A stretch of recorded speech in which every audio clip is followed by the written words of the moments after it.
Información, análisis y entrevistas. Profundidad con una mirada panorámica. En Línea 1. Muy buenos días, bienvenidas, bienvenidos. Comienza Línea 1 por Radio Usach 94.5 y Diario Usach.cl. También le voy a contar que estamos en todas las redes sociales, las plataformas digitales de Radio Usach y Santiago TV. Así que usted puede enterarse de todo lo que aquí se conversa y después también las cuñas que circulan por todas partes. Daniela Figueroa Videla, ¿está lista para el combate informativo hoy? Absolutamente, Alejandro Guillén Álvarez, muy buenos días en este jueves ya 16 de octubre, donde estamos en la cuenta regresiva más real, a un mes de las elecciones presidenciales y parlamentarias. Recuerda, domingo 16 de octubre, al menos la primera, porque sabemos que sí o sí va a haber balotaje. Y partamos como siempre, querido Alejandro, saludando a nuestro compañero Gonzalo Espinosa, que se encuentra aquí en el estudio, para partir, junto con saludarlo, como siempre, que nos cuente cómo le fue a la pregunta del día de ayer. ¿Cómo estás, Gonza? Hola, muy buenos días a todos los que nos escuchan por Radio Usach. ¿Y Chile se cae o no se cae a pedazos? ¿Está muy serio? ¿Muy serio? ¿Muy serio? Sí, está muy serio. Por eso que le vamos a introducir un toque de vitalidad, alegría. Bueno, la pregunta era, ¿Chile no se cae a pedazos? O sea, le explico a la gente. En el contexto de la ENADE, o el ENADE, porque es encuentro. Sí, pues, encuentro. Encuentro, pero en la prensa le dicen la ENADE. ¿Sí o no? Sí. Ya, bueno, la ENADE. En el contexto de la ENADE, el presidente Gabriel Boric dio un discurso desde Roma de manera telemática, así mismo. Por eso que fue el mejor discurso de los empresarios. Qué feo. Feo. Pero bueno. ¿Duro fue eso? Sí. Lo retiramos. Dio un mensaje a los empresarios y les dijo: empresarios, Chile no se cae a pedazos. Que es una frase que se repite. Sí, no está instalada ahí entre la empresarial, la derecha dura. Partió con eso, me parece, la diputada Flores de RN, la que lo puso en el tapete. Es un cliché igual. No, Camila Flores. A mí tampoco. Ese es el tono que tiene ella. Entonces le preguntamos a la gente, ¿qué le parece? ¿Se cae o no Chile a pedazos? Un 10% manifestó que no se cae, pero tambalea. Yeah. El 32% afirma que no se cae a pedazos. Y el 59% sostiene que Chile es un país sólido. Yo creo que hay un sesgo acá porque no pusimos Chile se cae de pedazos. Como opción. Hay que señalarlo. Transparencia. ¿Quiere rapidez o precisión? Pero yo creo que el tambalea... El tambalea le da un poco. Claro. Le da un poco los pedacitos. Claro. Oye, pero si uno mira el concierto latinoamericano, cómo están los vecinos, Perú, Argentina, Bolivia, o sea... Está complicada la cosa. Y apúrame más, Estados Unidos. Exacto. Comparando con ya saliendo... Los europeos volando todos los gastos, las políticas públicas para poder financiar la defensa. Exactamente. No, sí, la verdad es que la estamos sacando pelada. Pero está alojada la pregunta de hoy. La pregunta de hoy en @Santiago TV. Tenemos nueva pregunta. @Radio Usach. Dígala. @TV Usach. ¿Eso dije TV Usach? Santiago TV. ¿Dije eso? Sí. @TV Usach y @Radio Usach. Sí. Listo. También de las repercusiones, las esquirlas que deja la ENADE, ahí tuvo una aparición estelar la Contralora, alabada también por Alejandro Guillén, Dorothy Pérez, que fue aplaudida, ovacionada por los empresarios, y le preguntamos a la gente, ¿qué te parece su posicionamiento público? Exacto. Hay 3 alternativas. La primera, cumple su labor. La segunda, excede sus atribuciones. Y la tercera es más imagen que hechos. Nosotros le tenemos hasta una canción de Dorothy, que es de Polo y Pan. La que pusieron en un programa una vez. Es muy buena, escúchenla. Escúchenla mientras responden y se inspiran con la pregunta. No, porque es que es de Dorothy y del Mago de Oz, pero es una canción electrónica muy buena a propósito de esta pregunta del día, que también pueden responder en las redes sociales, sobre todo en Instagram. Y antes de ir con más contenidos, Ale, y por supuesto Gonza, comentarles que para esta jornada de día jueves vamos a tener, según la Dirección Meteorológica, 27 grados de máxima. Recuerden que el día miércoles, es decir, ayer, tuvimos un día nublado que también habíamos anunciado. Entre 22 y 23 la máxima fue lo que se sintió, pero ya empieza a subir la temperatura para que hoy lleguemos a los 27, pero mañana viernes superemos incluso los 30 grados acá en Santiago. Así que prepararse, sobre todo la gente que tenga problemas con estas altas temperaturas, no solo hidratarse, buscar sombra y no salir, sobre todo entre las 11 o 12, mediodía y las 4 de la tarde. Dicho eso, vamos con la editorial, las reflexiones, la sabiduría de Alejandro Guillé. Un análisis profundo y con contexto. Llegamos a Estación Editorial. Oiga, Daniela, usted cuando llega así es macanuda, pero ya uno se siente, no sabe. Porque cuando ando pesada es cosa seria acá. También es verdad, pero vamos por parte. Hoy día está encantadora. Qué bueno. Oiga, le cuento, yo le seguí dando vuelta a esto, la había dejado pasar, pero después me arrepentí. Porque en realidad es el hecho político más importante de la ENADE. Fíjese que van todos los candidatos presidenciales menos uno, Artés, sí. que iba a ser Artés ahí, el mismo sol, se bajó. Ese es el mundo de los empresarios, esa es la derecha dura de Chile, económica. Ellos son los que ponen el billete para que gane la derecha política, pero no es un público abierto, plural. Por lo tanto, se va a hablarle al empresariado y a decirle, mire las cosas que vamos a hacer. Ahora, ¿pero qué me llamó la atención? Claro, una ovación la recibió. Fue por primera vez el Contralor el principal invitado a ENADE. Y en este caso, Contralora. Y fue la Contralora, no solo eso, sino mujer. 2 récords. Y lo otro, la ovacionaban por todo. Sí. De repente hizo una pausa, respiró, otra ovación. 10 ovaciones por lo menos estaban contabilizados. Entonces uno empieza a hacerse las preguntas, porque este es un país muy sui generis, ¿no? Primero que nada, los sectores políticos de extrema derecha han dicho que los funcionarios públicos son parásitos. Allá estaba la principal representante de los parásitos, Dorothy Pérez, ovacionada. Bueno, ¿son parásitos o no son parásitos? Segundo, felicitan no solo a ella, sino a lo que está haciendo la Contraloría de cumplir su función, fiscalizar. Y cuando se fiscaliza, todo funciona mejor. Por lo tanto, el problema del Estado no es el tamaño, no, si se hace la pega. Controlar los recursos que estén bien destinados, públicos, por supuesto. Exactamente. Entonces, por otro lado, lo que ella está haciendo es lo que tiene que hacer. Pero igual tiene una serie de connotaciones importantes si uno lo sigue en detalle. Ella hace una defensa de los funcionarios públicos. Esa parte no la aplaudieron tanto. Cuando dice que se trabaja, que se hace la pega a pesar de los pocos recursos, la falta de equipamiento, y sobre todo ella acepta que están enfrentando desafíos que requieren un nuevo trato, porque ya se instaló el discurso que ella habla mucho, que tiene demasiado protagonismo, se empezaron a poner nerviosos algunos. Entonces, ¿qué intenciones podrá tener después? Ella está cumpliendo estrictamente con las normas legales, la transparencia, el derecho del público a la información, y ella está rindiendo cuentas al país periódicamente de lo que está haciendo. Lo que hizo la ENADE fue una rendición de cuentas. No está haciendo política, está cumpliendo los deberes que la ley le obliga a la Contraloría. Todas estas modificaciones que hicimos para que haya un gobierno más central, más transparente, con rendición de cuentas a la ciudadanía, no a la élite solamente, a la ciudadanía. Por eso está yendo a varios foros. Y segundo, lo ha hecho desde un espacio muy preparado, muy estudiado, no a través, por ejemplo, de las entrevistas periodísticas que te sacan la cuñita fuera de contexto y que la crema, no se expone. ¿Era el lugar para pedir aumento en el presupuesto? ¿Era el lugar? Claro que sí, pues. Pero si esto es para el presidente y es para el Congreso, no para los empresarios. Los empresarios no le van a poner lucas para contar con más trabajadores, pide solo 10, pero en vez del aumento del 1,5 está pidiendo el 8,5%. ¿Era el lugar? Porque claro, de alguna manera eso sí que es político, es siento político, yo. Sí, pero si todo lo que está haciendo es político, si la labor, ella de una funcionaria de un poder que es el poder contralor. Entonces, la función pública no es apolítica, es política, sí, pero estaba no en la partidaria. Estaba en la ENADE, no en el Congreso. Pero no partidaria. No, sí. La política es una cosa, la política partidaria de los partidos, sí. Pero todo ministro, todo jefe de servicio cumple una función pública. Ahora, en el caso de la exposición de ella tiene varios elementos que son interesantes. Primero, dice, estamos fiscalizando. Tenemos que mejorar, pero nos faltan recursos. Sí. Llegamos con dificultad al cumplimiento de nuestros deberes.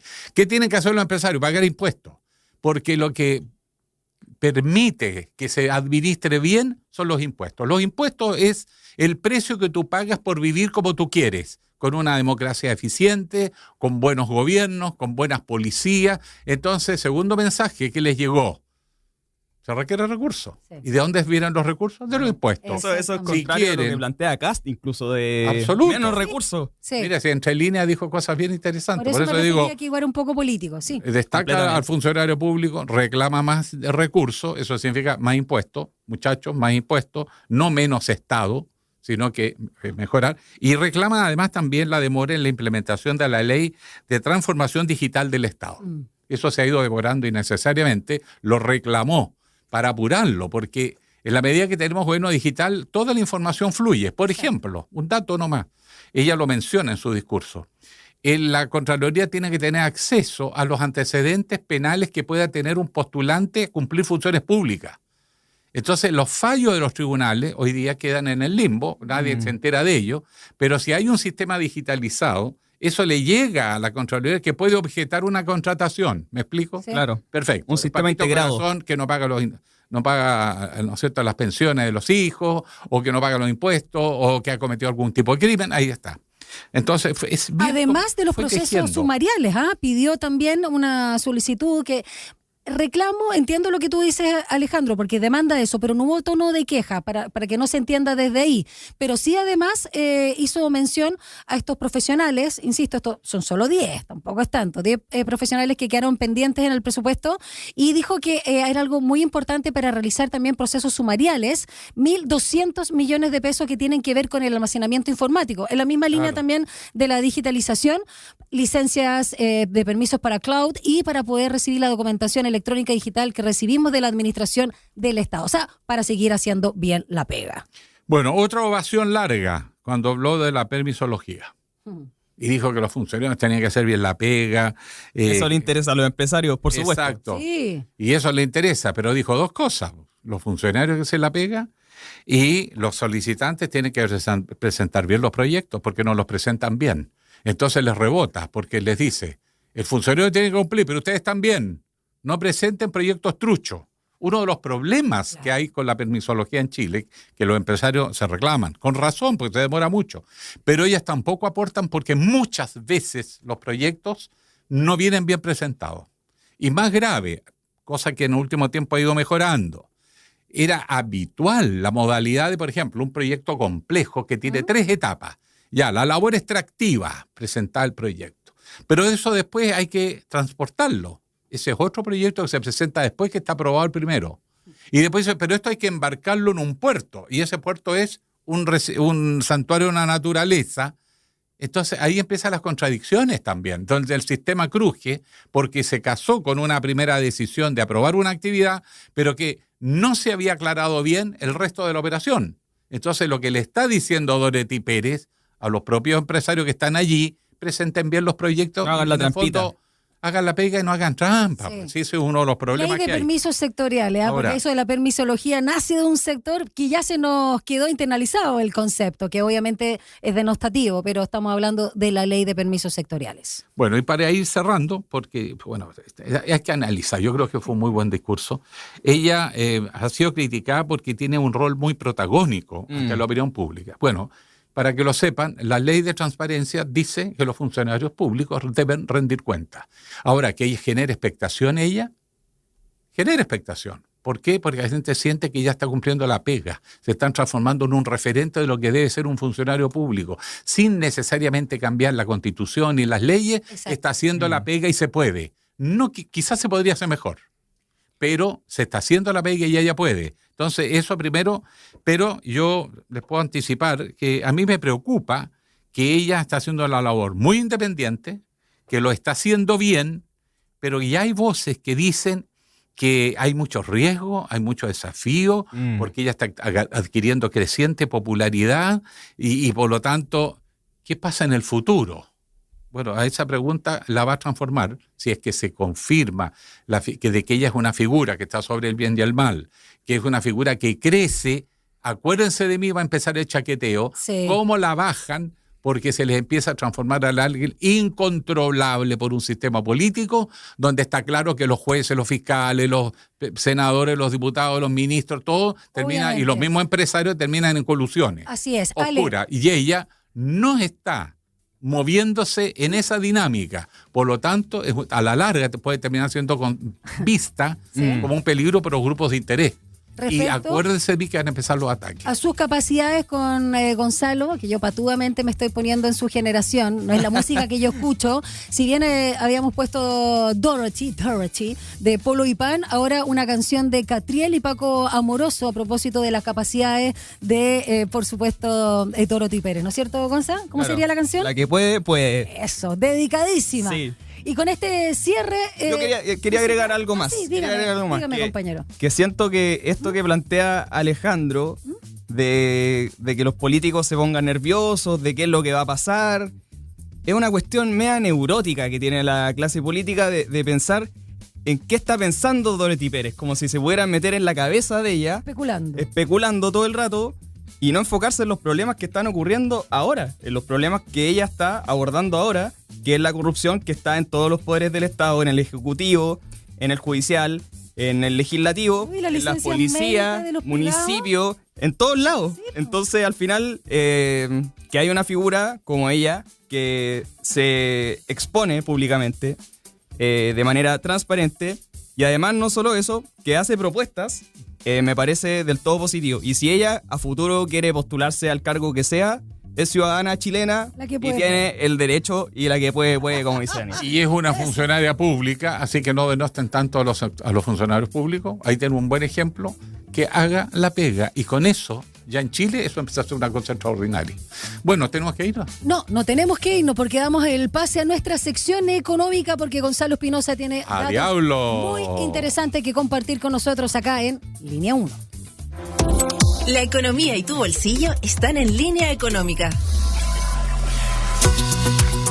Bueno, tal como enseñan en todas las escuelas de periodismo, ustedes que tuvieron clases, algunos que hacen clases, en la escuela se enseña intentan. En la escuela se enseña que no es noticia que un perro muerda a una persona, pero sí es noticia que una persona muerda a un perro. ¿Se acuerdan de eso? Claro. Sobre todo en Doberman. Entonces, no es noticia que las cuentas de la luz suban, pero sí es noticia que bajen.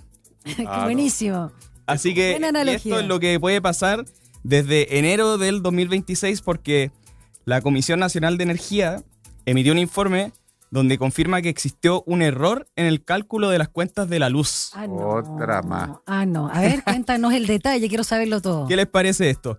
Miren, como yo no soy un especialista, voy a recoger lo que explica Humberto Verdejo, académico del USACH, experto en estas temáticas, que dice que la Comisión Nacional de Energía corrigió la metodología que utilizó para aplicar el IPC en los saldos pendientes producto de los congelamientos de la tarifa de las cuentas de la luz. Esto se viene arrastrando hace varios años desde el estallido social. De acuerdo a lo que establece la comisión, en el informe técnico preliminar, el IPC habría sido aplicado 2 veces y eso generó que las tarifas subiesen más de lo que debería haber ocurrido. Y lo que está establecido en el documento, este documento que emitió la CNE, es una corrección a la baja producto de este cobro adicional que se produjo en los semestres anteriores. O sea, ya estamos pagando de más por este condoro. Siempre lo supe. Este condoro, si al final era como que la cuenta de la luz es como que uno tuviera una discoteca en la casa. Así como prendía todo el día, y de repente llega la cuenta de la luz con una cantidad de... No sé, como yo estoy pagando mucho más. No, yo casi el doble de lo que consumía. O sea, consumo lo mismo, pero pago el doble por lo mismo. Impresionante. Entonces, ¿qué está pasando ahora?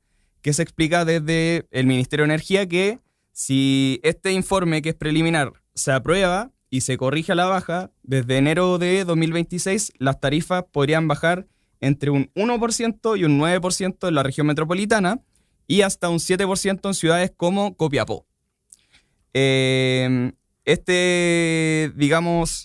ministro de Energía, Diego Pardo, señaló que a nivel nacional, en promedio, podría haber una baja del 2%. ¿Qué pasa también? Porque esto tiene repercusiones a nivel político. En el Congreso, el diputado Jaime Mulet calificó el error como extremadamente grave y, bueno, nosotros sabemos y hemos entrevistado también por este problema que se generó que en las regiones subió de manera escandalosa la cuenta de la luz. Y claro, de manera dispar, ¿te acuerdas? Sí, de Maule, no, pero eso era grosero, impresionante, obsceno. Exacto. Diría yo. Y la bancada de la UDI anunció una acusación constitucional contra el ministro Diego Pardo por este error en las cuentas de la luz. No supimos más del ministro, ¿no? Sí. Yo no lo vi más, no lo escuché más el ministro Pardo, la verdad. Se le apagó la luz. Se apagó el switch. O por lo menos le bajaron el... Le bajaron los watts. Están muy caros los watts. Bueno, pasemos con otra noticia. Ya, ¿qué más tiene? Que más de 13.000 funcionarios públicos fueron al casino con licencia médica. Y Contraloría, lo que estábamos hablando ¿No se recién. recuperaron o no? Si ganaban plata salen más contentos, salen recuperados. ¿Será terapia? No falta el médico que te recomienda. Claro, tengo problemas de salud mental, necesito apostar para estar más relajado. Contraloría detectó apuestas sobre $3.000. O sea, iban al casino y... ¿Un funcionario público apostando $3.000? Sí. ¿Y de dónde sacan eso? Casi 3 millones de pesos. No tengo ni el dólar de suerte en la billetera. Imagínate. Oye, qué curioso. O sea, y bueno, en total se registraron 14.000, casi 15.000 entradas a estos lugares estando con licencia médica. Entre los funcionarios que asistieron a los casinos están repartidos en 799 entidades. El 30% son de municipalidades, 29% de hospitales, ahí se justifica porque están muy estresados, 19% de otras entidades, 10% de corporaciones y asociaciones municipales, 7% del Junji. Es que los gritos los niños. Y 5% de establecimientos educacionales. Oye, qué impresionante, qué impresentable, ¿qué nos está pasando? Realmente, yo nunca he ido al para mí casino, mall y gimnasio son las versiones terrenales del infierno, algo que no me puede ser menos atractivo. ¿Tú, claro, Ale, has ido al casino? He ido varias veces invitado, pero nunca he jugado porque no me provoca. A mí tampoco. Pero me provoca irme a un rinconcito, tomarse un traguito y conversar, pero el ruido y todas esas cosas me da franca lata. ¿Y tú, Gonza? ¿Tu generación no es muy de Sí, eso? O sea, he ido a apostar en estas maquinitas que están ahí en los negocios. ¿Y ganó? ¿Cómo te ha ido bien o no? No, he perdido plata. Siempre se pierde. No hay que ir a apostar. Yo encuentro que es espantoso, aparte que puede ser para algunos una adicción a los ludópatas. Yo, antes que se me ponga el ludópata, les digo que ya nos pasamos en el bloque, así que pausa y seguimos. Ya, regresamos con nuestras entrevistas.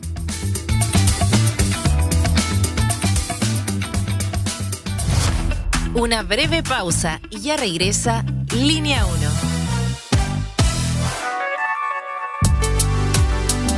Es la hora en Radio USACH. 7 de la mañana y 58 minutos. Tener un hogar adaptado a las condiciones de mi hija es lo mejor que nos pudo pasar en la vida. Detrás de cada uno de los proyectos del MIMBU hay historias de esfuerzo y esperanza que contar, como la de Belén y Josefa, quienes hoy viven en un pequeño condominio en los cerros de Valparaíso. Infórmate y postula en www.mimbu.cl. MIMBU, 60 años construyendo cambios. Ministerio de Vivienda y Urbanismo, Gobierno de Chile. Chile avanza contigo.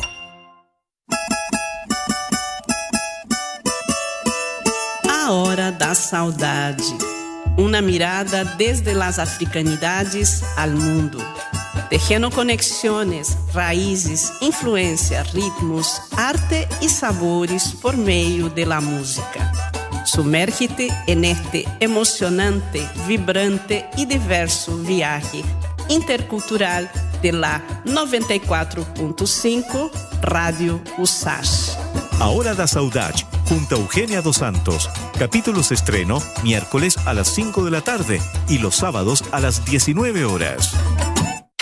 ¿Qué lugar tiene la ciencia en los grandes debates de hoy? Hola, aquí les saludan Macarena Rojas Ábalos y Fernando Ortiz. Y queremos invitarles cada viernes a la 1 de la tarde a La Sociedad de la Ciencia, un programa que invita al diálogo y a la reflexión en torno al quehacer de la academia y cómo esta conversa con los distintos actores de nuestra sociedad. Y a imaginar una sociedad más justa. La Sociedad de la Ciencia, cada viernes a las 13 horas por la 94.5. Radio USACH. Nuevas voces, nuevas formas de escucharnos.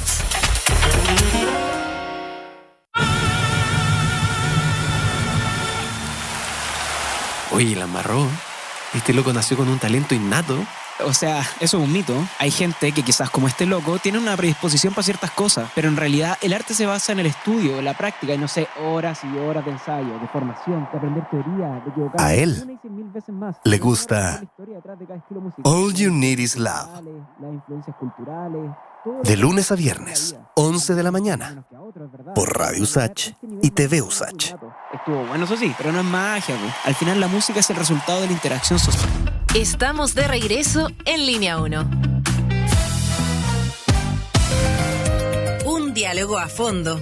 Entrevistas en Línea 1. El presupuesto en salud es uno de los ejes críticos del debate de la Ley de Presupuesto 2026. El senador e integrante de la Comisión de Salud, Juan Luis Castro, criticó la propuesta del Ejecutivo por no contemplar un reajuste por segundo año consecutivo del per cápita de atención primaria, lo que, según advirtió, afecta directamente a los municipios rurales y de menores ingresos. Por su parte, la ministra de Salud, Jimena Aguilera, destacó que el presupuesto del Ministerio de Salud para el próximo año crecerá un 5,6%, lo que equivale a unos 899.000 millones de pesos adicionales. Y a esto se suma además el aviso, ¿no?, de los funcionarios de la Confusam que convocan a paro nacional de 3 días por abandono de la atención primaria para fines de este mes de octubre. ¿Con quién vamos a conversar de este tema, Alejandro Guille? Con el senador Juan Luis Castro, socialista, integrante de la Comisión de Salud, pero además representante de la región de O'Higgins, del Libertador Bernardo O'Higgins. ¿Cómo está, senador? Muy buenos días. Buenos días, Alejandro, Daniela. Muy buenos días. Un agrado saludarles, pues. Igualmente. Nosotros también, porque usted siempre nos contesta el teléfono, eso se agradece.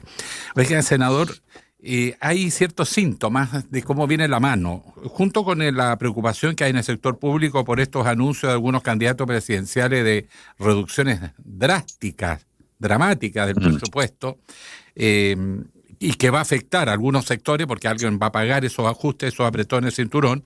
Está la discusión del presupuesto de ahora, entonces empieza a percibirse una creciente inquietud que se traduce en movilización social, yo diría a esta altura preventiva, como anticipando lo que va a pasar si los apretan.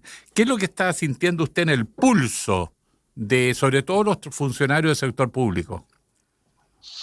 Mire, el contexto que yo veo es el siguiente. La oposición se fue al cuello del gobierno hace rato, pidiendo a través de sus candidatos presidenciales disminuir el gasto fiscal.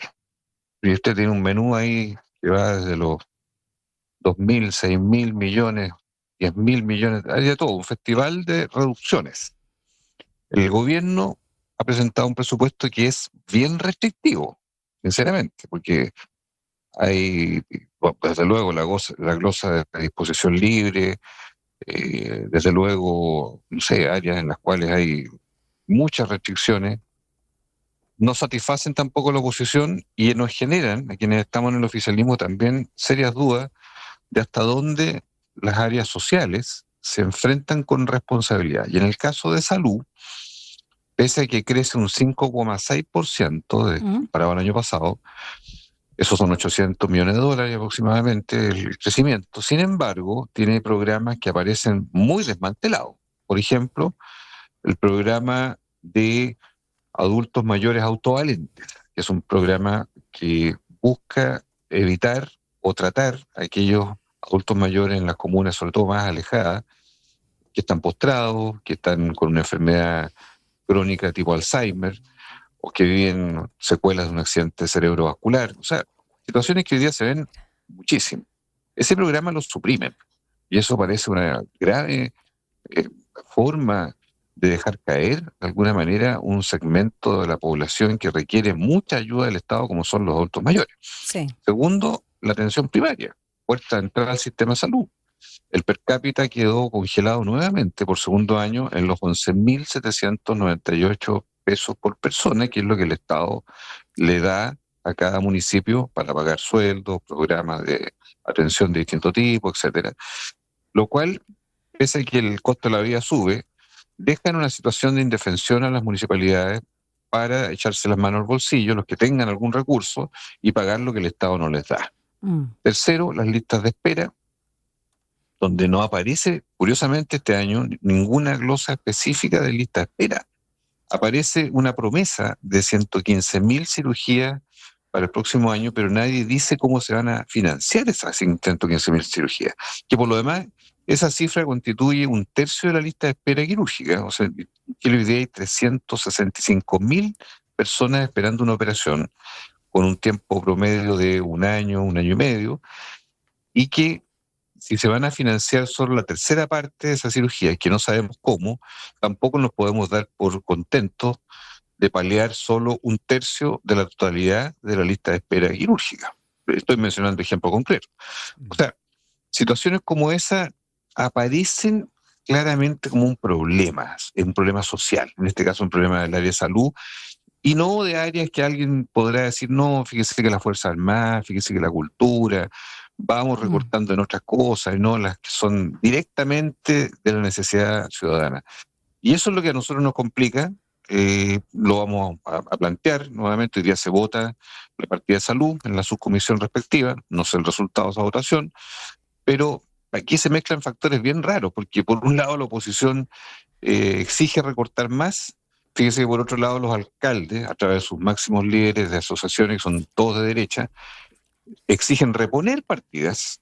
Mire usted la contradicción. Los líderes políticos piden rebajar y los alcaldes del mismo signo piden reponer.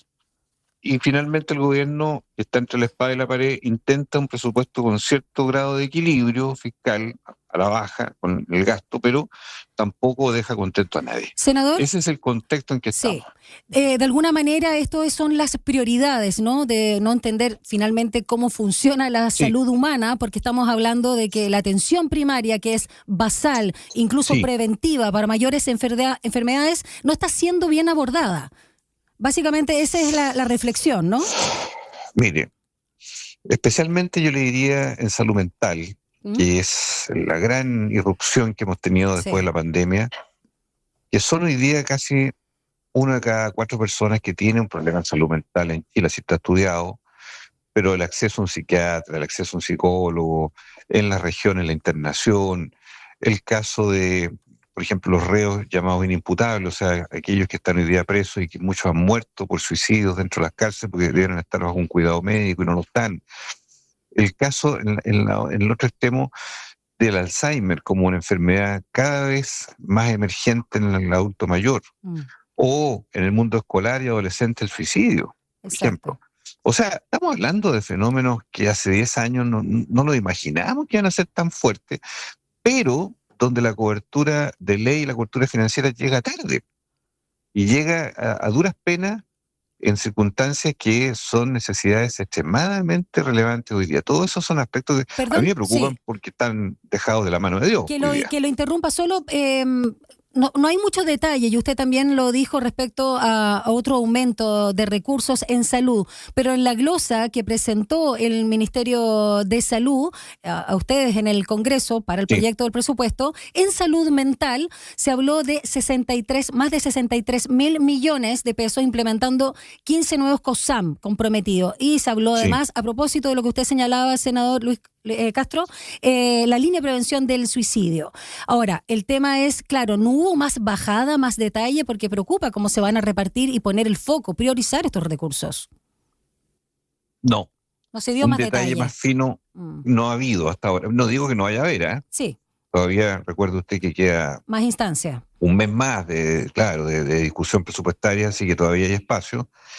Lo normal es que los gobiernos llegan en la semana de la comisión mixta, propiamente tal, que es la semana del 27 de octubre, y que ahí entra ya a batallar la comisión propiamente mixta de presupuesto. Ahí se entregan detalles del Ejecutivo, se hacen respuestas más prolongadas, más profundas, en fin, pues ya es inminente ahí la votación, que es clave, la votación de la comisión mixta para las 2 salas de las cámaras. O sea, todavía hay un margen de tiempo. Yo he conversado con el ministro de Hacienda, con la directora de presupuesto. Hay cosas que no tienen mucha explicación, como los temas que le mencioné de atención primaria o los temas de lista de espera, que se comprometieron a dar una explicación.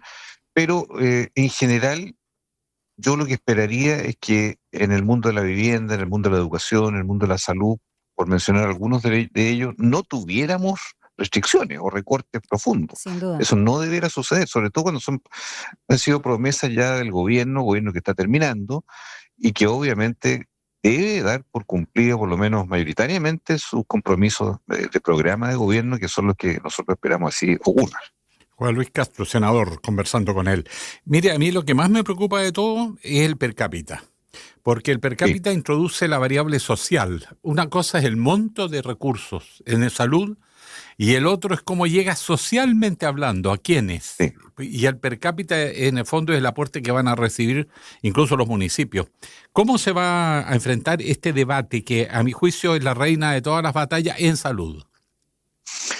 Mire, ha sido muy evitativo el Ejecutivo, el gobierno en esto. No veo yo hasta el minuto, como es mucha plata en términos globales, no veo ánimo de querer mejorar esto. Y eso lo encuentro delicado porque significa asfixiar finalmente la puerta de entrada al sistema, que es la atención primaria de salud. ¿Qué le vamos a decir a los municipios, a los funcionarios de la salud pública, a la gente, a los millones de chilenos que se atienden solo a través de un consultorio como única puerta de entrada? Y que por lo demás la gente de menos recursos comparativamente en el país. Lógico, porque además, mientras más rural el municipio que hablemos, peor todavía, porque ahí ya no hay nada más que no sea el CEFAM, ¿verdad? No hay nada más que no sea la posta rural. O sea, el Estado se transforma en el actor principal para millones de chilenos de sectores rurales o sectores vulnerables, que son de verdad los que necesitan que solo el Estado intervenga, porque nadie más, porque el mercado ahí no funciona, no hay acceso o no hay cómo pagar un servicio privado. Y eso lo considero de suma gravedad, sobre todo cuando se ha dicho que la atención primaria es el inicio de los cambios para una reforma a la salud. Porque déjeme decirle, el programa de atención primaria universal, que lleva 3 años, lo paralizaron también. Había 28 comunas incorporadas, un sistema que permitía generar amplia cobertura más allá de la previsión que tenga cada persona en esos 28 municipios. Se catalogó exitoso. Se catalogó incluso como el corazón de la reforma, así lo denominó el presidente de la República, la ministra de Salud, y hoy día aparece decapitado, pues, en este presupuesto. Sí. ¿Y quién da una explicación? Hasta ahora no ha habido explicación.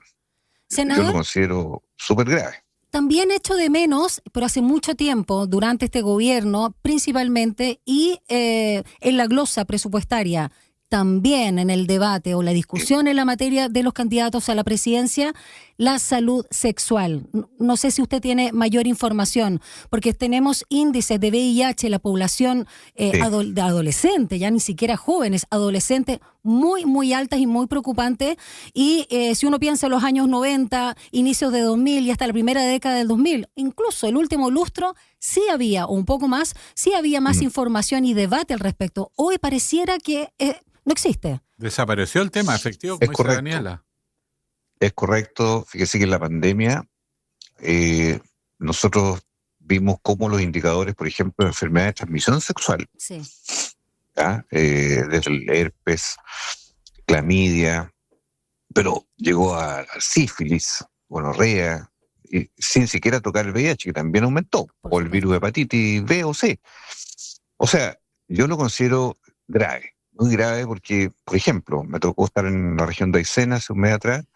En Aysén, las enfermedades de transmisión sexual son la primera causa de enfermedades infecciosas.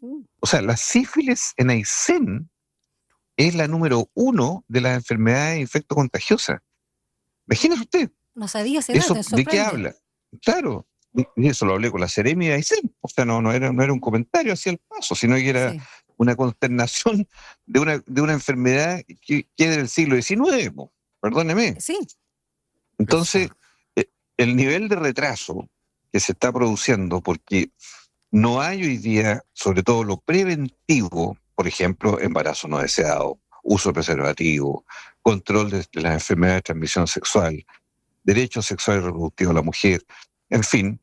Hoy día esos programas preventivos que existieron alguna vez no existen. No están presentes hoy día porque se acortó todo el presupuesto y las Seremis de salud, en fin, la autoridad sanitaria no está hoy día contando con herramientas porque no tienen financiamiento para hacer esa divulgación, sobre todo en la población joven o en la población de edad media de la vida. Sí. Claro, entonces tenemos un problema bien estructural, porque aquí todos los focos se fueron para otras partes y se abandonaron áreas tan sensibles que creíamos superadas, pero que en la práctica están estancadas o empeoradas, como el tema de los derechos sexuales y reproductivos. Oiga, senador, usted además es médico.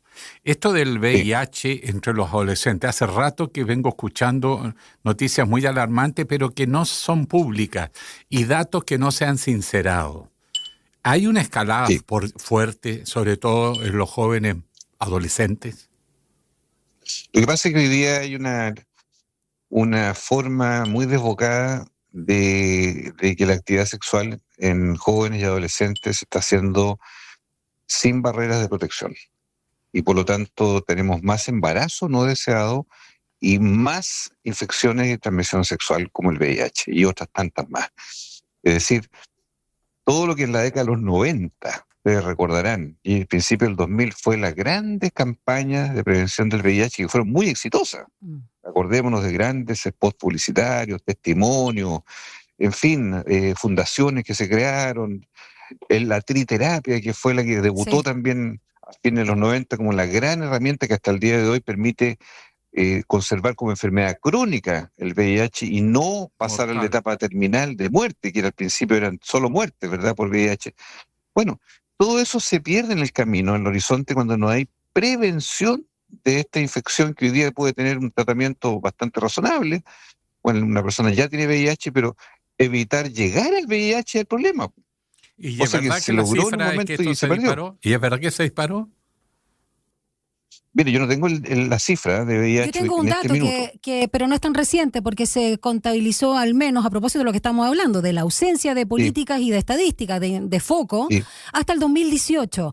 Del 2010 se registraban en Chile casi 3.000 casos de jóvenes con VIH.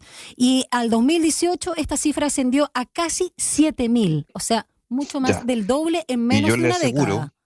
Yo le aseguro que si tuviéramos la cifra post-pandemia, o sea, del 2022, estaríamos ya derrumbados.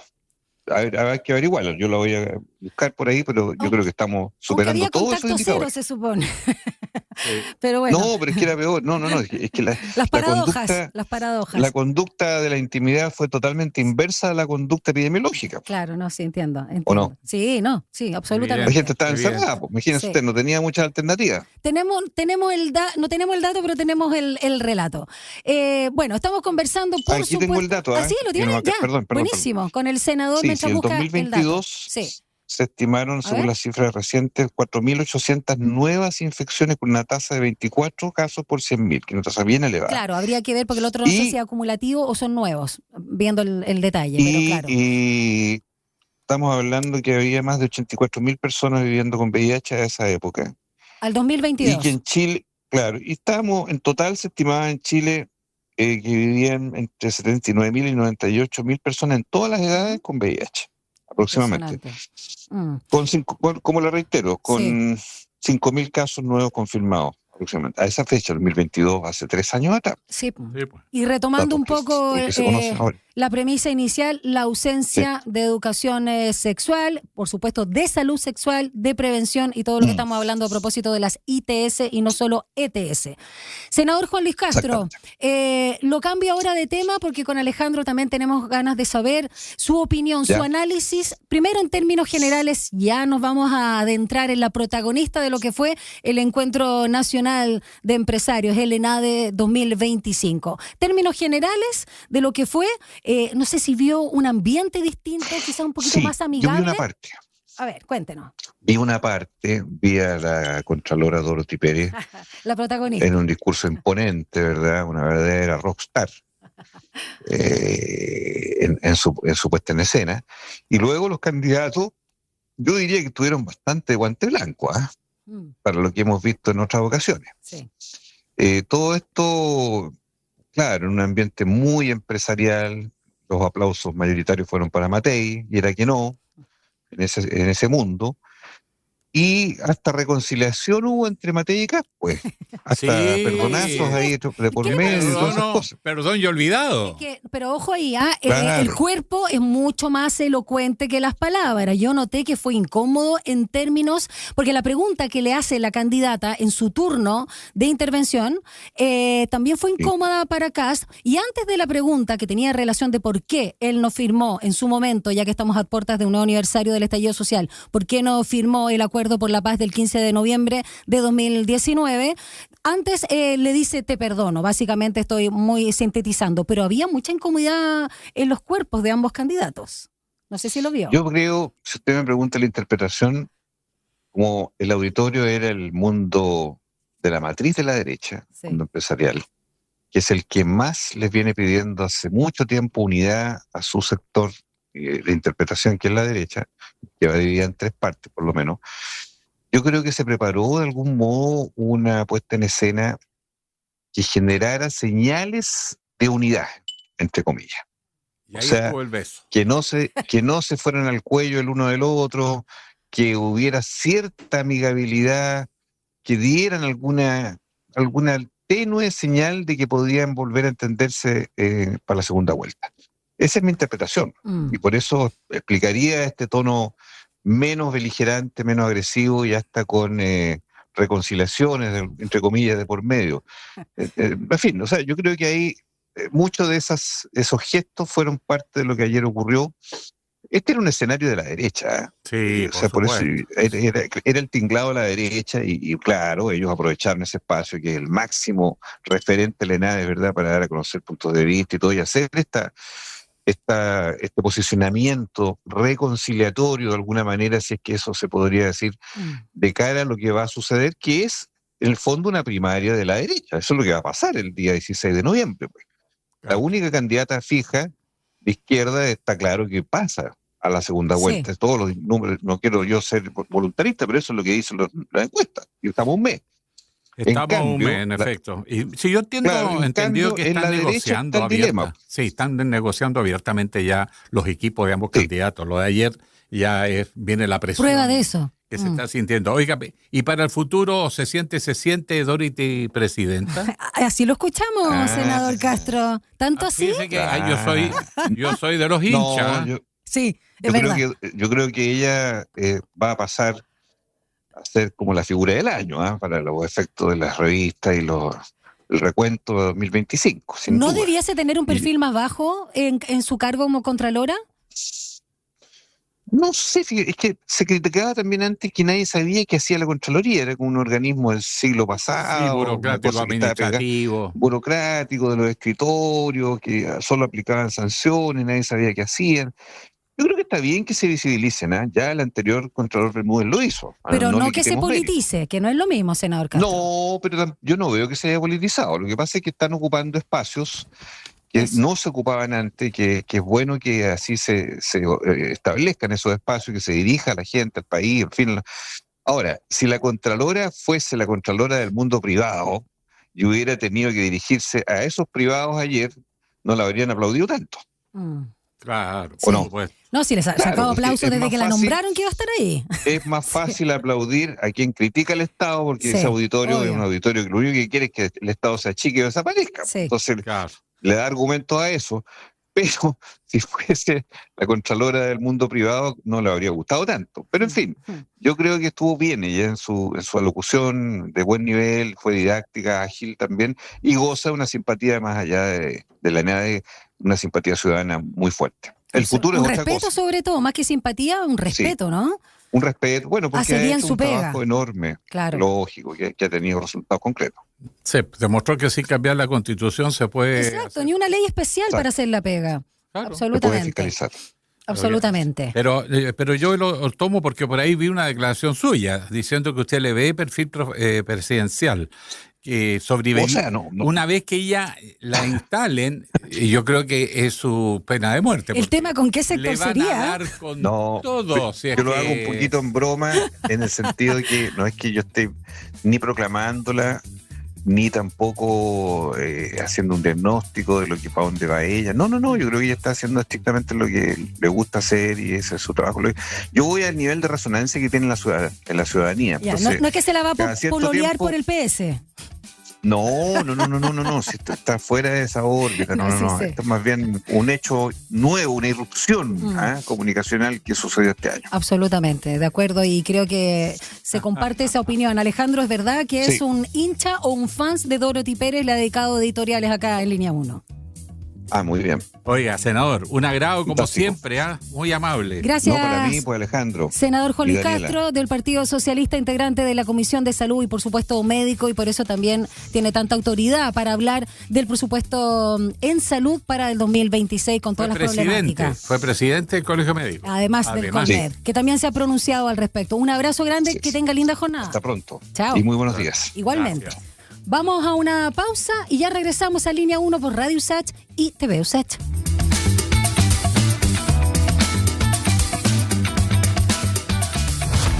Una breve pausa y ya regresa Línea 1.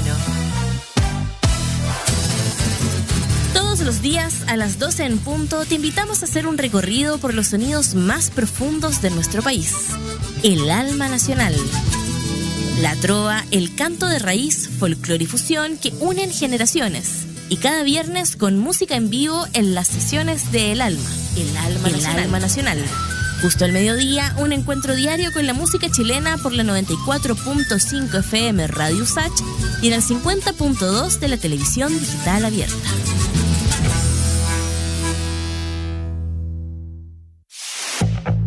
Este 2025 te invitamos a Somos Expertas, Nuestra Voz. En esta segunda temporada podrás seguir conociendo las historias de vida de distintas mujeres expertas, sus trabajos, estudios e investigaciones que buscan hacer de este mundo un lugar mucho más justo. Conéctate a Somos Expertas, Nuestra Voz, cada miércoles y sábado a las 13 horas por la 94.5 FM, el canal 50.2 de la televisión digital abierta y en nuestras plataformas digitales. Radio USACH, Nuevas Voces. La crisis climática, los alcances de la inteligencia artificial, la ciencia de frontera, la economía, la salud, la educación. Porque el mundo vive tiempos de cambios y en medio de lo incierto, en Sin Pretexto buscamos respuestas a los grandes desafíos. El futuro nos inquieta, pero sabemos que se escribe en el presente. Te invitamos a una conversación profunda. Soy Mirna Schindler y te acompaño de lunes a viernes a las 6 de la tarde en Radio USACH. Sin Pretexto.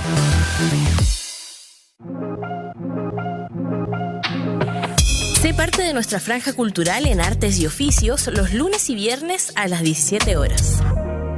Teatro, danza, música, cine, artes visuales, literatura, tradición y vanguardia. En Artes y Oficios conocemos más del trabajo que existe detrás de cada creación realizada por las y los protagonistas del mundo artístico, cultural y patrimonial y de su impacto en nuestra sociedad. La invitación es a discutir la cultura con todas sus aristas. Juntémonos en la 94.5 los lunes y viernes a las 17 horas. Radio USACH, Nuevas Voces. Estamos de regreso en Línea 1. Un diálogo a fondo. Entrevistas en Línea 1. Y ahora vamos a la agenda caliente. Vamos a conversar con Danilo Herrera, que es politólogo, académico universitario, porque nosotros vimos que el ENADE, pasó, pero quedaron las esquirlas. Y empiezan a aparecer debates que eran bastante sorprendentes. Por lo tanto, amerita darle una segunda vuelta. Y vamos a conversar entonces con Danilo sobre esta ENADE 2025, que por primera vez no tiene a esta altura el candidato presidencial de la derecha como el rockstar que llega, o la candidata, sino otra persona. La Contralora de la República, Dorothy Pérez, por ejemplo. Dorothy. Presidenta. Contralora. Bueno, Danilo, y de eso vamos a hablar con Danilo. Exacto, parásitos, a un mes a más de las elecciones, hoy es 16 de octubre, y todo lo que está pasando en la política. Tú lo decías muy bien, Alejandro Guillé. Danilo Herrera, cientista político, dedicado al seguimiento legislativo, la comunicación política y digital. Muy buenos días, Danilo. Gracias por acompañarnos una vez más acá en Línea 1. Buenos días, muchas gracias por la invitación. Vamos al ENADE. Quedó el resabio, quedaron muchas esquilas, dando vuelta. ¿Cuál es la evaluación? ¿Qué cosas llaman la atención? Para mí es Dorothy Pérez. Sí, pero hubo debate en el presidencial. Estamos hablando de los parásitos, que son funcionarios públicos. Al final aparece una funcionaria pública enaltecida con aplausos de los empresarios. Yo no recordaba tantos aplausos para un funcionario público desde que aplaudieron en la última ENADE de Lagos, hace mucho tiempo ya. Sí, pues. Oye, ¿qué implica eso, esa reacción? Lo que pasa con Dorothy Pérez es que es muy raro que aplaudan tanto a una persona que se dedica a fiscalizar. Porque a eso se dedica la Contraloría, a fiscalizar y ahora a cruzar un par de bases de datos. Pero que no lo habían hecho otros contralores, que eso habla muy mal de los otros contralores, no sé si también de esta Contralora, pero sin duda. ¿Será que es una señal de la probidad y a propósito de que y de la ineptitud, de la negligencia, de la desidia pública de hacer su trabajo? Sí, yo no sé si es realmente, yo creo que toda la clase política y en este caso el empresariado está un poco sobre reaccionando al rol de Dorothy Pérez, que está simplemente haciendo su trabajo. Muy bien que haga su trabajo, pero es simplemente su trabajo.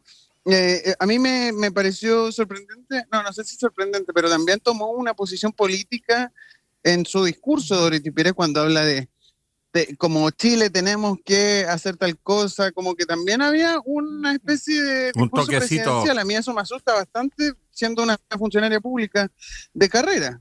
Sí, su dejo político se evidenció el día de ayer, que es la segunda participación que tiene en la esfera pública luego de hace unos días haber estado, por supuesto, en la CEP, ¿no? En una actividad de la CEP y ahora la ENADE, que es nada más ni nada menos que como la gala de los empresarios. Sí, claro, yo esperaría que la Contralora se dedicara a sacar lo que administrativamente lo que tienen que sacar. Hay un par de leyes que están esperando un proceso en Contraloría para que sean ley. La toma de razón del proyecto de ley de permisología, por ejemplo, se demoró 1 mes y medio, que razonablemente eran 2 semanas, se demoró 1 mes y medio en Contraloría, pero nadie está diciendo eso, solo están hablando de maravillas de la Contralora. Bueno, está bien. A mí también me pareció impresionante lo de que también la Contralora se metió en la discusión política pública cuando habló muy bien de la gestión pública y de los funcionarios públicos justo al final de su intervención, de su discurso. Sí. Esto va en línea directa con la definición de parásitos que hizo Cristian Valenzuela y que recalcó el candidato José Antonio Kast en la jornada de ayer. Sí. Sí, lo curioso es que José Antonio Kast habló bien de ella, a pesar de que está en la lista de los parásitos que por otra parte dijo en su discurso y ha dicho su equipo asesor. Sí, porque porque al final, como Cristian Valenzuela en su columna de la semana pasada y José Antonio Kast durante las diversas entrevistas que ha tenido, José Antonio Kast dijo que él hubiese sido incluso más duro que la columna de Cristian Valenzuela, y Cristian Valenzuela terminó, no sé si pidiendo disculpas, pero diciendo que no eran todos iguales, que él también había sido funcionario público. Dice que lo viene diciendo el gasto político. Claro, lo que me cuestiono sobre la tesis de los parásitos es quién define quién es un parásito. Sí, no, ¿Lo va a un definir insulto. Cristian Valenzuela si llega al segundo piso con José Antonio Kast? ¿Quién define si que también fue el ginecólogo del hospital público o el profesor de tu hijo de un liceo o el carabinero es un parásito del Estado? ¿Quién lo va a definir? ¿Lo va a definir Cristian Valenzuela desde su despacho en el segundo piso del Palacio de la Moneda? Eso creo que es lo preocupante. En Argentina Milei habla de la cacería de brujas. Pero se refiere a la élite, no se refería a cualquier ciudadano. No, pero la grasa también, habla de la grasa. Pero la grasa es el parásito nuestro. De alguna manera igual Kast, claro, trató de darlo vuelta pero había hablado también de parásitos en el sentido que eran los operadores políticos, ¿no? Del gasto político que él dice que lo viene señalando de 2017 y le gustó porque finalmente, independiente del concepto, no hay mala publicidad y por mucho que sean críticas, estamos hablando nuevamente de del candidato Kast, ¿no? Cuando él dice que, bueno, que se pongan nerviosos. Lo mismo pasó cuando se habló desde todos los lados. Se criticó, eso sí, el recorte de los 6.000 millones de dólares al fisco, al Estado, para su propuesta. Entonces, de alguna manera, igual está poniendo el punto José Antonio Kast. ¿Cómo lo ves, Danilo Herrera? Yo de eso estoy de acuerdo en parte, porque ahora estamos hablando de parásitos en esta entrevista y no hemos estado hablando de los 6.000 millones de dólares que José Antonio Kast dice que va a quitar del gasto público, y todavía no dice de dónde van a salir esos 6.000 millones de dólares y cuántos derechos sociales nos van a quitar. Según él, eso ninguno. Eso ya salió. Ahora estamos hablando de parásitos. Exacto. Igual yo no sé si era el objetivo, esta columna parásito, cambiar la agenda. Yo creo que es un error. Es un error también que un asesor sea el que esté en la palestra y que le esté quitando protagonismo a su candidato presidencial. Es raro que un asesor tome el protagonismo que toma lo vimos con Escobar en el debate público. Lo vimos con Escobar y la candidata Jara cuando habló de que ella era socialdemócrata. Lo mismo, Exacto. Son errores de asesores, digamos, que deberían estar en una segunda línea. Sí, eso también llama la atención, y no es el primero, porque en materia económica ha tenido por ahí algunos asesores que han marcado la línea, ¿no? Mientras que el candidato sobre eso no dice nada. Sí, Jorge. Ahora, el tema de la ENADE de ayer, dejemos tranquila por ahora a Dorothy Pérez, que tuvo su minuto de gloria, 10 ovaciones la interrumpieron durante su discurso bien largo. ¿Eh? Y al final la gente de pie aplaudiendo, ¿no? Sí, fue algo increíble. Bueno, la única vez que yo había visto en una ENADE, porque que me tocó participar con la gente parada arriba de la mesa, fue en la elección presidencial aplaudiendo a José Antonio Kast, pero hace 2 elecciones atrás, que ganó Piñera finalmente. Ni a Piñera lo aplaudieron tanto. Ese empresariado ejecutivo, más bien, que no es lo mismo que el empresario, esos ejecutivos. Son más bien directorios, sí, son directorios. Exactamente, y de planta ejecutiva que llegaron ahí. Claro. El hombre era Kast, pero ya hace 2 elecciones atrás. Claro. Entonces, a mí igual me impresionó lo que aplaudieran a Kaiser. Sí. También me impresionó. Parece que cae bien igual 3 Kaiser. aplausos ¿no? entre los presidenciables. Sí, retomando algunas declaraciones previas a ENADE de la candidata Matei, parece que como que cae bien Kaiser en su propio sector. ¿Cómo ves? Ya vamos a adentrarnos los demás candidatos, porque fueron 7 de los 8, Artés no fue. Después vamos a hablar de ese punto. ¿Cómo viste a Kaiser y un poco también el rol que juega en esta candidatura? Yo creo que Kaiser comenzó siendo una caricatura de sí mismo y se ha ido presidencializando. Ahora parece candidato presidencial. Hace, no sé, 3 o 4 meses, nadie creía demasiado en él como una figura presidencial, y ahora está demostrando en este tipo de encuentros que pese a que sus ideas son disruptivas y a veces les van en contra de los derechos humanos, tiene una impronta al menos presidencialista, algo que me sorprende. Sí. Y también eso habla de lo validado que está entre el empresariado. Pero creo que la única cuestión relevante en el debate, un debate que es un debate, porque hubo unas preguntas cruzadas, pero era más bien un foro donde no habían demasiadas interrupciones. No, yo lo único que relevaría, o lo más importante a relevar, creo, de este pseudo debate de NADE, es cuando Evelyn Matei dice: acepto tus disculpas a José Antonio Kast por el tema de los bots. Pero yo no sé si ustedes revisaron las disculpas que hizo José Antonio Kast cuando se fue preguntado al respecto. Sí. Yo tampoco lo he visto. Cuando dijo, bueno, sí, está muy mal lo que pasó, pido disculpas, pero fue con un tono sarcástico. Y fue como niño castigado, jugando al niño castigado. Y claro, Evelyn Matei se agarra de eso y dice: acepto tus disculpas. Está muy raro eso. Podría haber sido una... Yo no estoy diciendo que la candidata derecha y el candidato ultraderecha estén armando esto de forma consensuada y que sea una cachetada de payaso. Pero sí me parece extraña esta esta utilización de Evelyn Matei, donde claramente las disculpas de Kast eran sarcásticas y Evelyn Matei se agarra de eso para decir acepto las disculpas, demos vuelta a la página. Y sonó provocativo también. Yo entiendo que están trabajando los comandos, ambos, los cerebros de los dos comandos, para unificar esto para la segunda vuelta y hacer un trasvasije a Kast de lo más armonioso posible. Porque eso es lo que le exigen los empresariados. Hay está el conflictos después de NADE, en la noche del martes, hubo una entrevista de Ruth Hurtado donde dijo que el ex senador asesinado en democracia habría votado por José Antonio Kast y no por Evelyn Matei. Y ¿Está hablando de Jaime Guzmán? Salió un comunicado diciendo cómo se le ocurre, de la UDI, que era una tontera. No me acuerdo el adjetivo preciso pero la UDI fue súper dura con Ruth Hurtado, que es la secretaria general de Republicano.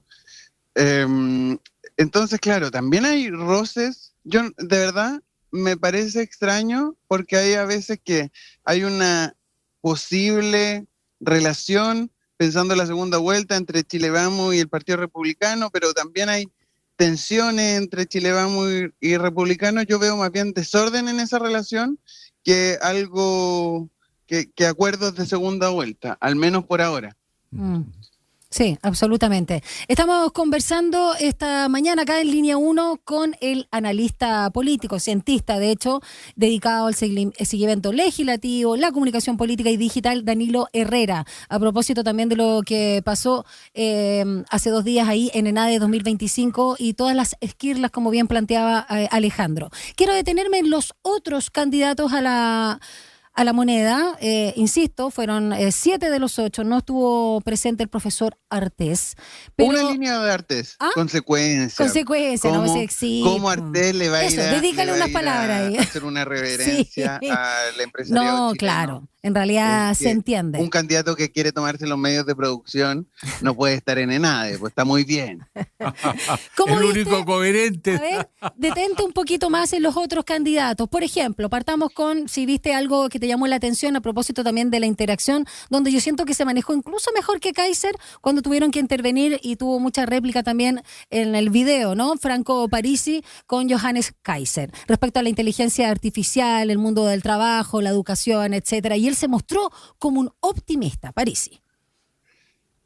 Franco Parisi, tiene varias cuñas que la intenta relevar. Habla de inteligencia artificial, lo mete en todas las frases como si significara algo relevante, pero no hay demasiado sustento ahí. También fue interesante que al principio, cuando lo presentaron, dijo que estaba hablando con su hijo porque lo estaba ayudando en una prueba de matemática o algo así. Me pareció, no sé, lavado de imagen. Poco presidencial, si me lo pregunto. Lavado de imagen. Pero Franco Parisi llevó a Pamela Giles a ENADE. No sé si quizás sea la primera ENADE Pamela Giles. Yo no creo que haya estado antes ahí. Y me parece sorprendente que su cuña más importante es con Franco Parisi a la moneda y con el PDG al Congreso, porque claro, si el PDG nos saca 4 parlamentarios, yo creo que ese es el objetivo primordial de Franco Parisi, más que la elección presidencial, es que su partido siga existiendo y para eso necesita elegir al menos 4 parlamentarios, lo que se ve muy difícil. Salvo Pamela Giles, alguien que arrastre a Pamela Giles, no se ven otros candidatos competitivos del PDG. Cuando dice, ni facho ni comunacho. Es una frase recurrente en todas las salidas públicas de Franco Parisi, es súper cuñero, entendiendo que él está en el centro y siendo denostativo con los candidatos de derecha y ultraderecha y con la candidata Jara. Y el tema de la meritocracia, que lo saca a colación, pero a cada rato, y no sé si él representa necesariamente eso, en relación, por ejemplo, a la misma candidata del oficialismo de la democracia cristiana, Janet Jara. Janet Jara, claro, Janet Jara de hecho le va a sacar lustre al tema de la meritocracia. Ayer a eso del mediodía lanzó su adelanto de la franja donde habla de su historia y creo que eso va a ser un tema súper relevante en su campaña. Lo dijo el otro día también en ENADE, donde habló de su historia y habló de esta lógica de llegar a fin de mes, del ingreso vital de 750.000 pesos. Yo supongo que ese va a ser su enfoque, de pensar en las personas comunes y corrientes. Y fue muy interesante escuchar eso en la ENADE, donde está los más ricos de los más ricos. Y para terminar con Jara y darle pase a Alejandro Guilleso, hay que sumarle también a la candidata la reciente presentación, circulación, algunas críticas también por el foco y la perspectiva de la periodista Alejandra Carmona del libro Janet, que además así, Janet, como cantante, como que fuera Gilda a seca, y eso también la estaba posicionando nuevamente en la agenda desde su vida más personal, digamos, la meritocracia a la que tú aludías, y creo que uno de los temas más sensibles, pero los seres humanos no solo caemos en el morbo, somos curiosos por naturaleza, para qué decir los periodistas, respecto a su vida familiar con su primer marido, ¿no? En la época donde ella era justamente presidenta de nuestra FEUSACH. Claro, y ahí en el libro, yo ya me lo leí. En el libro se detallan historia, o sea, su historia personal, habla del paso por la USACH, por la presidencia de la federación, su primer matrimonio, su joven viudez. Y todo lo que tiene que pasar, muestra en el libro, pero en el adelanto que hizo ayer la candidata Jara en redes sociales sobre la franja, muestra a su hijo muy chiquitito también. Entonces hay harto de su historia personal que se parece a la historia personal de millones de chilenos. Sí. Oye, ¿qué es la Patricia Navia? La historia personal de Janet Jara se parece mucho más a la historia de cualquiera de nosotros, más que la historia de Evelyn Matei o José Antonio Kast, por ejemplo. Oye, Patricio Navia no se ha pronunciado en X a propósito de lo cruel que de alguna manera fue cuando se supo que ella era una mujer viuda muy joven.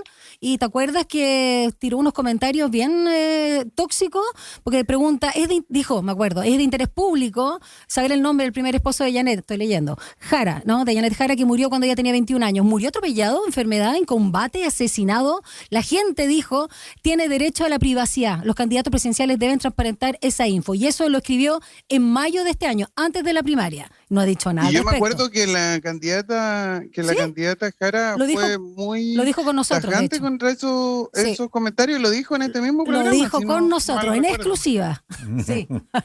Oye, entre paréntesis, Jara va a apelar a esa emocionalidad como ella, como la candidata que es distinta, eso le llega a la gente.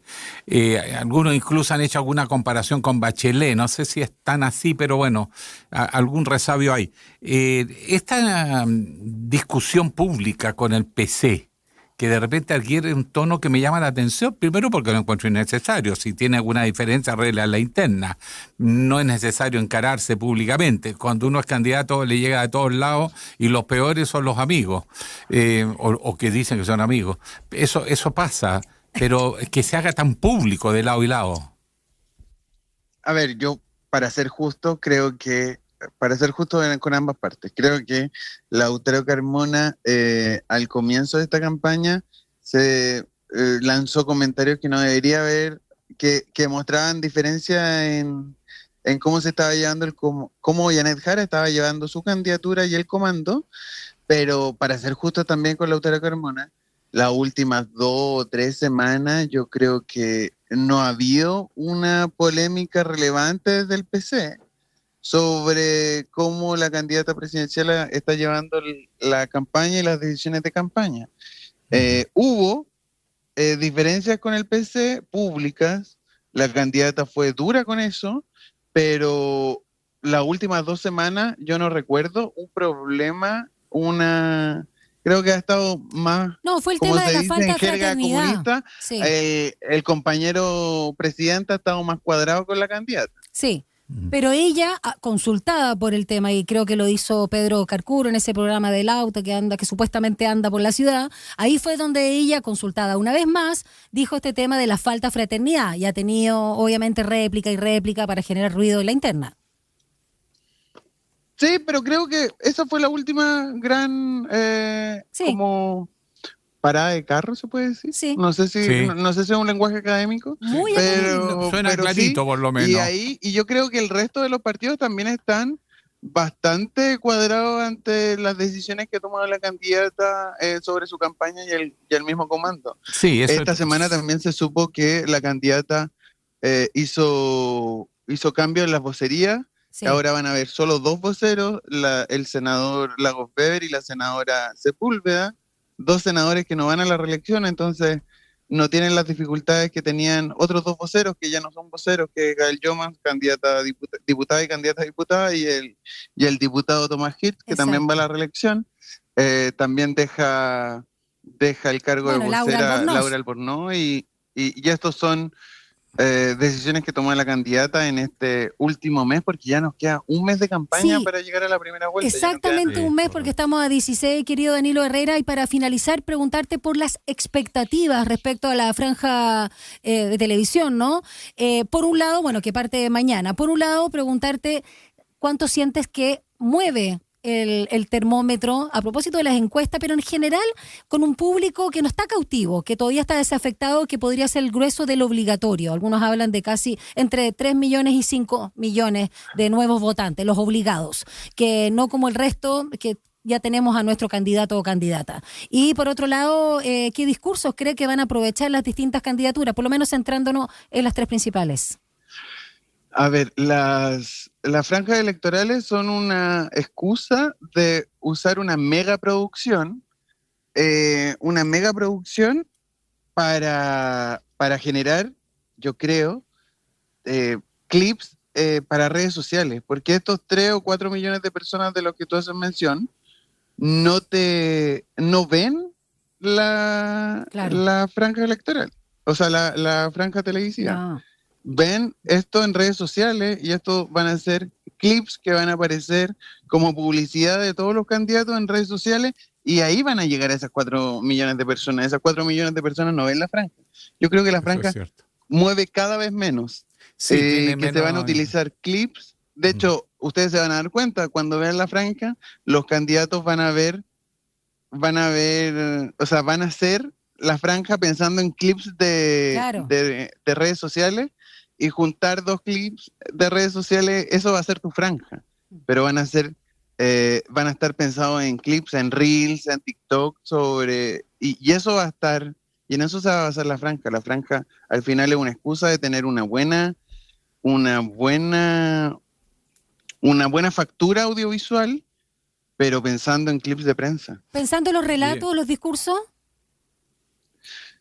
Yo creo que están todos más o menos definidos, desde un estado de emergencia, un gobierno de emergencia, sí lo he dicho, la candidata Janet Jara, desde el sentido común de las personas comunes y corrientes, con los 750.000 pesos como ingreso vital, y ahora que estamos en la polémica de las cuentas de la luz, la candidata Janet Jara prometió bajar el 20% a todas las cuentas de la luz, al menos domiciliaria. Entonces, con eso creo que va a estar enfrentado.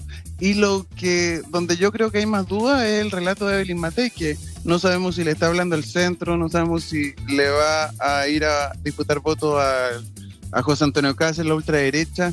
Yo creo que ese relato de campaña no está definido todavía, y a un mes de las elecciones yo creo que, aunque lo definan en la franja televisiva, va a ser demasiado tarde. Bien, pues Danilo, te queremos agradecer el contacto, y bueno, vamos a ver cómo evoluciona, porque ya entramos en tierra derecha, primera vuelta, que va a definir bastante el escenario. Un abrazo. Estamos bien fraterno. Tierra derecha, nos vemos. Gracias, y vean Danilo. mañana la franja electoral. Pero por supuesto, invitación a todos. Gracias, Danilo Herrera, cientista político, que una vez más nos acompaña en Línea 1. Chao. Un abrazo, nos vemos. Chao. Y aprovechamos de despedirnos de nuestro programa con esta última entrevista, y será, por supuesto, hasta este viernes, aquí siempre desde las 7:30, y no solo el protagonismo, las reflexiones y la opinión y por supuesto nuestras entrevistas junto a Alejandro Guillé. Esto fue Línea 1. Chao, Ale. Chao.